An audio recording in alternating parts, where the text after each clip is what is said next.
Bonjour à tout le monde, bonjour humanité. Nous sommes aujourd'hui mercredi 30 avril 2025 si je ne me trompe pas.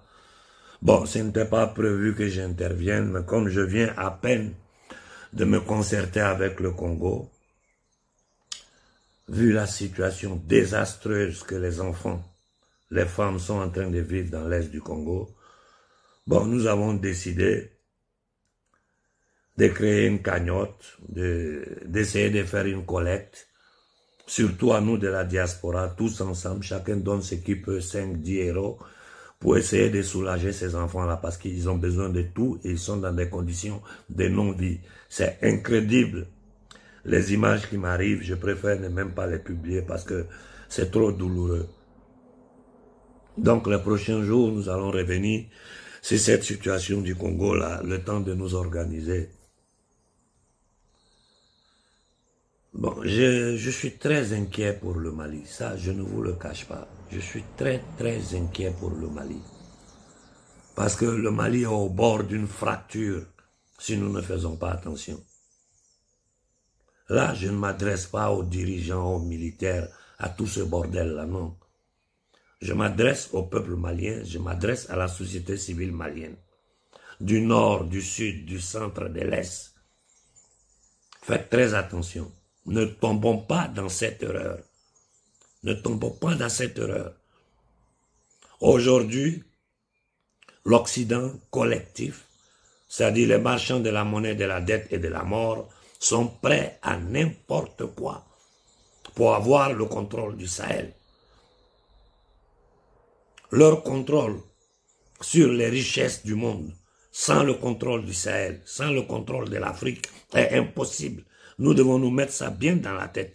D'ailleurs, je vais vous lire ici le dernier échange que j'ai fait hier par écrit avec Pascal avant qu'on se parle ce matin. Bonjour doyen. Au départ, on pensait qu'il s'agissait que d'un accord de paix. On évoquait la fin du conflit, le retrait des troupes rwandaises, le respect des frontières, la restauration de notre souveraineté. Je lis les textes. Je vois qu'on parle de souveraineté, d'intégrité territoriale, de préoccupations sécuritaires, de retour des déplacés, de soutien à la MINUSCO, soutien à la MINUSCO. Je prends acte, mais au fil des pages, quelque chose m'interpelle. Je découvre un cadre d'intégration économique régionale. Je découvre l'association du Rwanda, un pays sans mine, dans la gestion des ressources naturelles du Congo. Je reprends. Je découvre l'association du Rwanda, un pays sans mine, dans la gestion des ressources naturelles du Congo. On nous dit qu'on peut faire 2 coups et en assurer la paix. Jeter les bases du développement économique. Je comprends l'argument. Je comprends que la paix et le développement soient liés. Je découvre aussi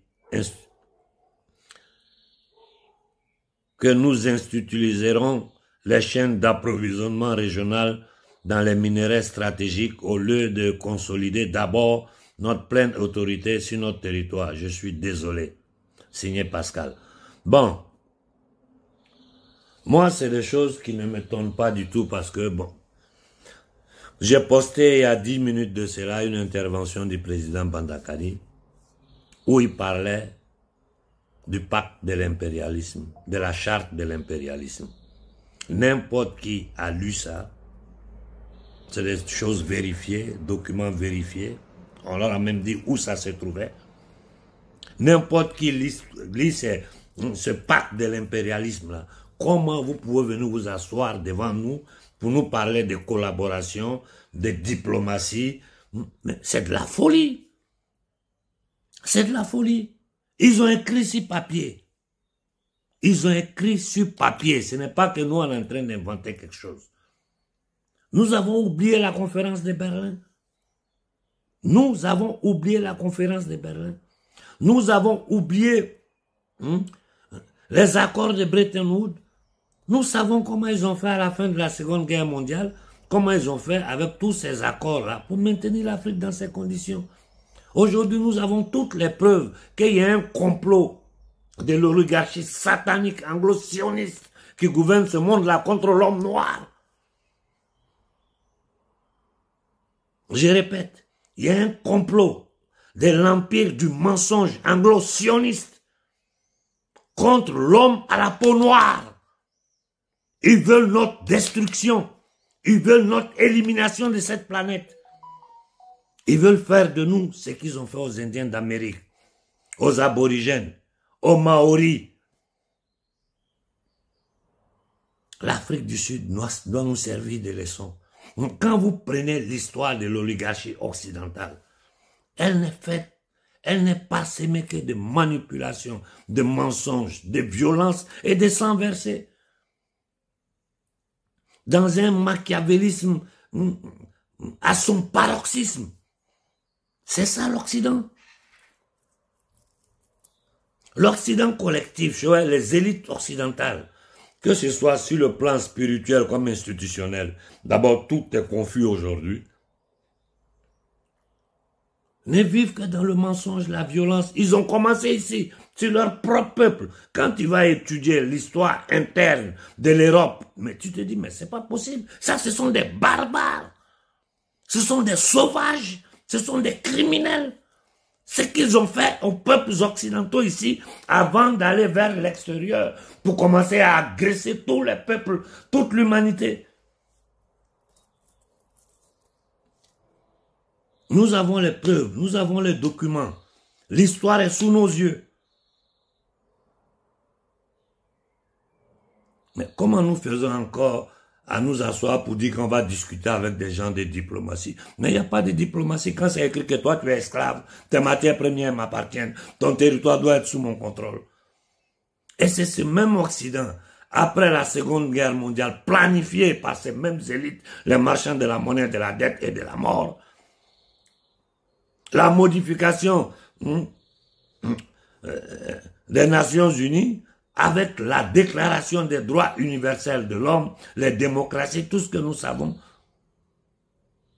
C'est le même Occident que pendant une schizophrénie, ça dit, tout ça c'est de la manipulation contre les peuples. Avant c'était plus caché, aujourd'hui ils ont jeté le masque.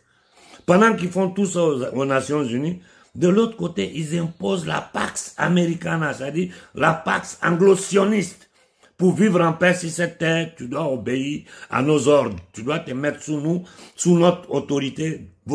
Tes richesses, ton peuple, ta terre est sous notre contrôle parce que nous sommes les patrons de l'humanité. Voilà ce que ces bandits, ces criminels, ces vagabonds-là nous disent et disent à toute l'humanité. Je tiens à encourager vraiment la jeunesse africaine pour le soutien qu'ils sont en train de donner au capitaine Ibrahim Traoré. Sa position n'est pas facile. Aujourd'hui en Europe, tout le monde commence à parler de lui. Tout le monde, et plus on parle de lui, mieux c'est pour lui. Et espérons que le plus rapidement possible, d'autres Ibrahim Traoré vont naître en Afrique. Parce que plus nous sommes nombreux, plus ils ne savent plus qui combattre. Plus il y a des dirigeants qui se lèvent contre le système en Afrique, plus le système est en difficulté. Mais tant qu'il est seul au milieu de ces nègres des salons, ces batraciens, ces indignes, ces escrocs, ces maudits, tant qu'il est au milieu de ces gens-là que vous appelez dirigeants africains, que moi j'appelle négriers noirs, parce que les négriers ne sont pas tous blancs. Il y a des négriers noirs, il y a des négriers arabes, il y a des négriers blancs.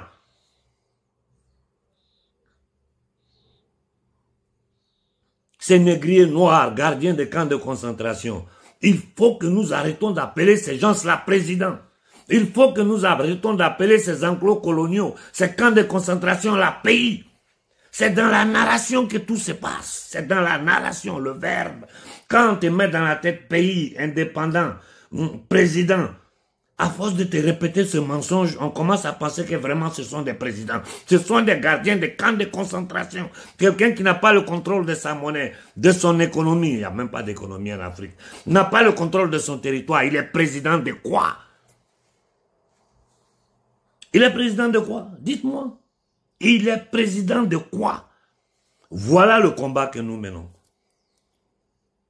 Que nous devenions un vrai État. Souverain, autodéterminé, Et sachez que ça, ils ne vont pas le permettre. Ils feront tout ce qu'ils peuvent pour empêcher cela. Donc, si vous faites vos sorties, même si aujourd'hui il n'y aura pas assez de foule, ne vous découragez pas. Ne vous découragez pas. Il faut continuer avec insistance, persévérance, assertivité, détermination. C'est une question de survie pour l'homme noir, c'est une question de survie pour l'humanité. Si le système est vaincu en Afrique, il sera vaincu partout dans le monde. Et je vous ai dit dans ma dernière intervention, personne ne veut en parler. Mais celui qui aura le contrôle de l'Afrique aura le contrôle du monde. Et ce sont les Africains. C'est nous qui allons avoir le contrôle de l'Afrique. L'Afrique nous appartient. L'Afrique appartient aux Africains. Nous sommes prêts à diviser nos richesses, nos biens avec toute l'humanité. Mais dans une vraie fraternité, dans une vraie condivision, dans une vraie harmonie, où tous les peuples vivent chacun sur son territoire dans la paix, dans la fraternité et dans l'harmonie globale. Pour arriver à ça, il faut que ceux qui dirigent ce monde, à travers la banque, la finance, les multinationales, qui ont pris possession de toutes les richesses de toute l'humanité, si on vous donne les chiffres, c'est dingue. Hier, j'ai posté une petite vidéo de, comment il s'appelle ce garçon-là, Mike Brzezinski, qui fait des micro-trottoirs. Il allait interroger les Français. Les gens ne savent même pas c'est quoi qu'est Bilderberg. Ils ne savent pas c'est quoi qu'est WEF. Ils ne savent pas c'est quoi qu'est Schwab. Pour parler de trilatéral ou d'autres choses un peu plus compliquées. C'est-à-dire les Français sont des ignorants au ventre rempli. Mais petit à petit, la situation qui est en train de naître en France là, ça va les réveiller. Et j'ai dit à la résistance ou à la dissidence française, comment vous l'appelez, tant que vous ne serez pas capable de vous unir dans une union sacrée pour défendre votre terre contre les bandits qui gouvernent la France, elle dit, les bandits anglo-sionistes avec leurs complices français de souche, tant que vous n'arriverez pas à dégager ces gens-là du cœur pulsant de l'économie, de la finance française, de la politique française, vous n'irez nulle part. Pour arriver à ça, vous avez vu ce qu'ils ont pu faire comme violence sur les gilets jaunes. La France universelle, la France des droits de l'homme, ils ont frappé des Français, cassé les yeux. Même en Afrique, on ne fait pas ça. Bon, j'ai fait 12 minutes. C'était juste pour échanger avec vous. Vous dire que, bon, nous sommes en train de voir, parce que cette guerre-là, au Congo, elle sera longue. Elle sera longue. Nous n'allons pas permettre aux Américains de voler le futur des enfants congolais, parce que derrière tout ça, les 30 ans là, derrière tout ça, ceux qui veulent négocier aujourd'hui, c'est eux qui sont derrière ça. C'est eux qui continuent à financer. On a toutes les preuves, on n'a plus besoin de rentrer dans les détails pour vous expliquer, parce qu'aujourd'hui, je l'ai dit, la jeunesse africaine est 1000 fois plus consciente que la jeunesse occidentale. Pourquoi? Parce que nous sommes dans des conditions de non-vie. L'homme qui souffre là, il cherche à comprendre. L'homme qui a le ventre rempli, il ne se rend même pas compte. Et l'ingénierie sociale qui a été faite en Europe, sur les sociétés européennes, à travers la télévision, le cinéma, tout ça, c'est-à-dire le MK Ultra au domicile des gens qu'ils ont fait sur les Occidentaux. Mais c'est dingue, c'est dingue. Moi, je les regarde, ils me font pitié. Mais nous, Africains, notre cas extrême, ce n'est pas juste qu'en plein 21e siècle, où on parle d'intelligence artificielle, d'espace, de trucs.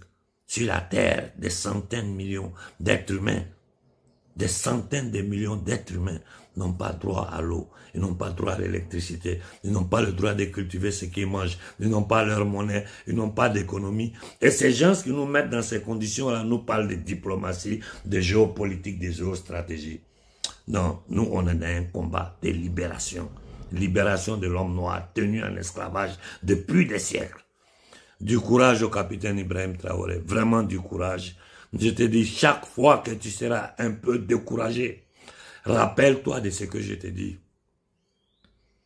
Tu es notre sacrifice, tu es l'espoir pour l'Afrique. Aujourd'hui, tu es le seul espoir pour l'Afrique. Il ne faut pas changer de route, il ne faut pas te laisser abattre, ni moralement, ni spirituellement. Ne t'abaisse jamais devant le diable. Et sache que tu as le soutien et la bénédiction de toute l'Afrique. Je finis en disant, je suis très inquiet pour le Mali. Je suis très inquiet pour le Mali. Parce que si ça ne va pas au Mali, ça n'ira pas au Burkina, ça n'ira pas au Niger. Il faut que nous comprenions ça. Bonne journée à tout le monde et restons en contact. Merci pour l'écoute.